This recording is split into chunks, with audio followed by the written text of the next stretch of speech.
Hello, what's going on, everyone? Welcome to another episode of the weekly download. My name is Mitchell Dumlao, and it's been a while because I've been in Costa Rica celebrating my birthday, and I just wanted to say hi and welcome back to the weekly download. And today I wanted to talk about how to work with big brands. And the reason why I wanted to come up with this topic today is because I just had a podcast interview with Vidtal and my friend Ian over there, and one of the questions he asked and he said would be very important to teach people was how to work with brands. And I've taken it for granted because I've been able to work with some pretty big brands like Amazon and Colgate and Spotify and Ring, and it feels second nature to me. But I think the whole idea of corresponding with a corporation is a little foreign for creators out there who are used to working with other creators or smaller companies. And the whole idea of corporate speak and language can seem a little, I would say, dry to a lot of creators out there who just want to be creative.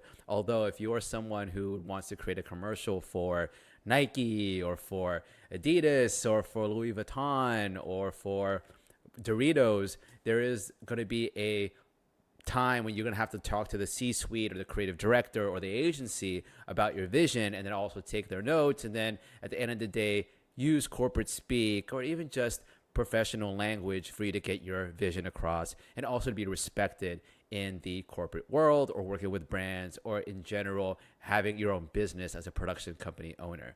So a lot of the things that I've learned when it comes to working with brands is that it's all about how you present yourself online. So when you are pitching to brands or looking for people to work with or companies to work with, you need to also look at your own branding. All right. So what does your website look like? Okay. Is your portfolio up there? Is your reel up there? How are you presenting yourself on social media? Right. So you always have to think about your own brand, because nowadays people will Google your name. So whenever a company gets one of your emails or a call from you or gets a referral from someone about you, they're going to Google your name. And what are they going to find? So a piece of advice that someone told me years ago was that you can either control what people think of you online or portray you online or see you online, or have other people determine that for you. So you can be that person that has the social media and profiles and website that is SEO or search engine optimized, so that when somebody searches your name, you are top ranking with all of the profiles that you want to represent yourself properly. Or people are searching your name in a random LinkedIn profile post or even a past college MySpace page or whatever pops up. You want to be able to control your own narrative. And so that's by really optimizing your social media and online presence. Have your own website, try to get your name.com, have a website designer or use Squarespace or Wix to create a really nice, beautiful website, have your reel and your portfolio up there and a way to contact you, and then a short bio on yourself. That's all you really need. And one of the biggest things you need these days is a LinkedIn profile that has all your experience, that has a very professional profile picture, and it looks like someone who actually cares about their career. That's really step one. The next step is to how to pinpoint the brands you want to work with, and then how are you going to pitch to them. There's different ways to pitch to a brand or to get into a room or into a meeting with a brand. And first way to do it, cold calling, old school way, or you can do cold emailing. Use LinkedIn. You can use Chrome extensions like Lead Leaper to actually scrape someone's email at a Nike agency or at Louis Vuitton and find the creative director that works there, their email and their phone number, and you can cold call. Or you can do the trade show route. Go to a trade show, a fashion trade show. Go find the different fashion like Balenciaga or Louis Vuitton or Tommy Hilfiger, whatever, at a trade show like Magic or now I totally forgot the really big one in Long Beach. Anyways, when you do these types of trade shows, you have the opportunity to talk to people at their booths face to face. I used to do this way back in the day. It's called Agenda. Okay, I used to go to Agenda, and I used to go and I have my phone with me, and I would show people my reel, and that's how I would get some of my first clients in the fashion industry. And so as you start, pitching to brands, you have to also realize that you have to have a portfolio or a reel for them to look at that is focused towards that industry. You can't show the wedding video to a food brand or a food video to a fashion brand, you have to have a fashion portfolio. Now, let's say you don't have a bunch of brands you've worked with before, create specs. Okay, I've told people this a lot before. Really work with your friends and go buy a bunch of H&M clothes and create a spec video or a commercial on speculation or on spec. That's something that you do for free without the brand buying or paying you. It would be the type of commercial you would create for them. Okay, so if you're doing that for, let's say, Adidas, get Adidas shoes, get a dancer, a model, whatever, an athlete, create a small little commercial using your own equipment, and then use that as part of your portfolio. Okay, and as you go to these trade shows, you can show them your reel, get some business cards, and then you can do it that way, face to face. And there's other ways you can do this as well, using referrals, using agencies, pitching to production companies, pitching to ad agencies.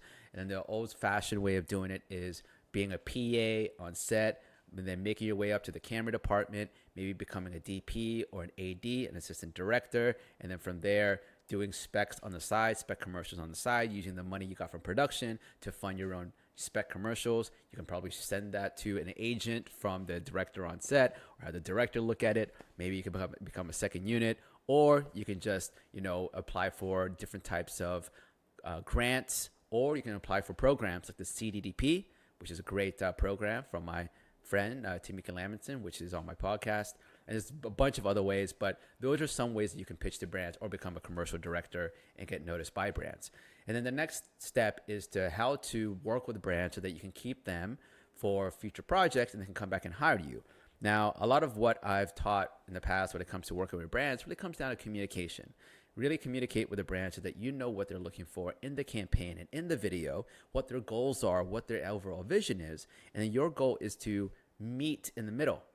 Help them find their vision, execute their vision, and also help them reach their goals, but also add your own voice and your unique vision on top, right? They paid you for a reason, and at the same time, they have their own agenda as well. So you can't be selfish in this and say, hey, this is my way or the highway, unless like down the line, the top, wanted director out there, you can say that. But honestly, it's all about a collaborative process, and it's better if it's a collaborative process.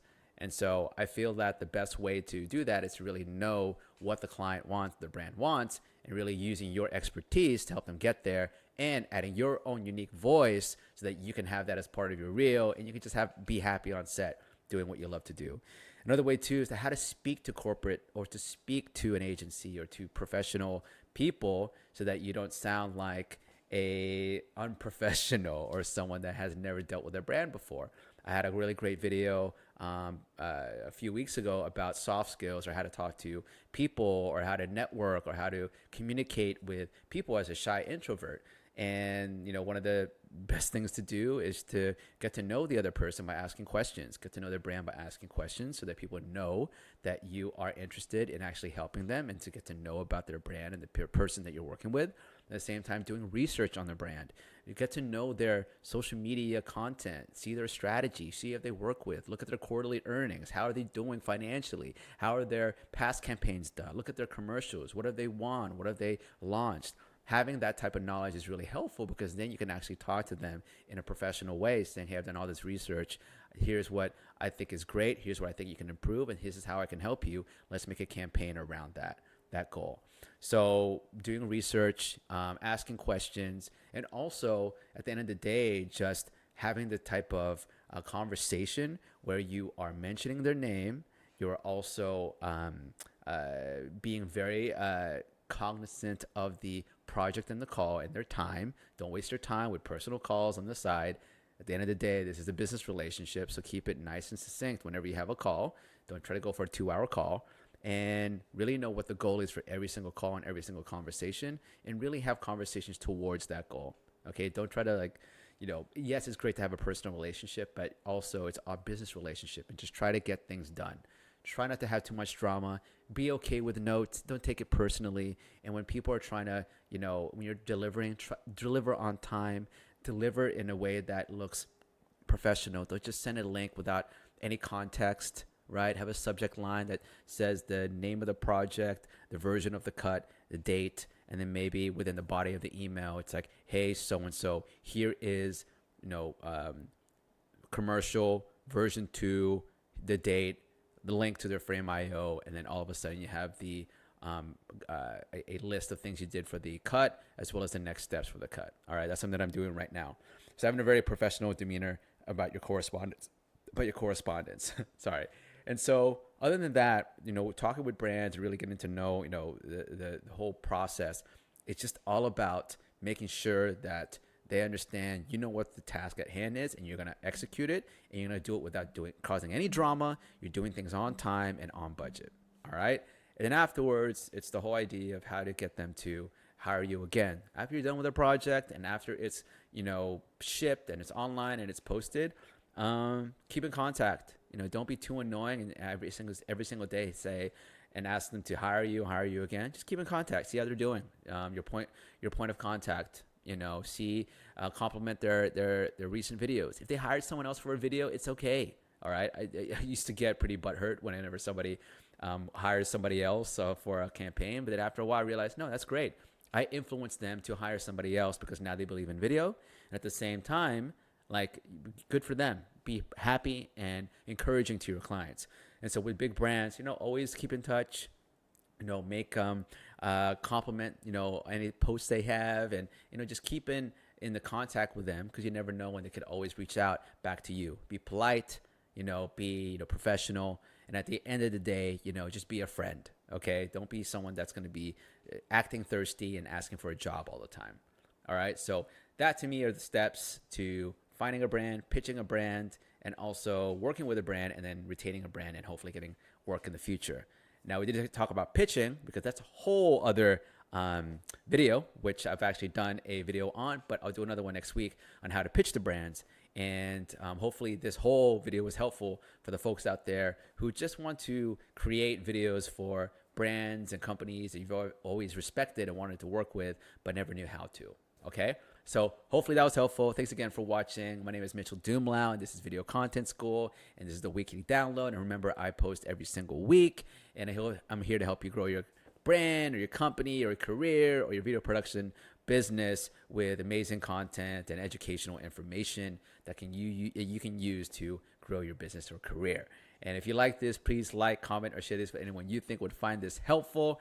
And if you have any questions or you want to suggest any topics I should talk about, leave a comment below or DM me or email me at mitchel@videocontentschool.com.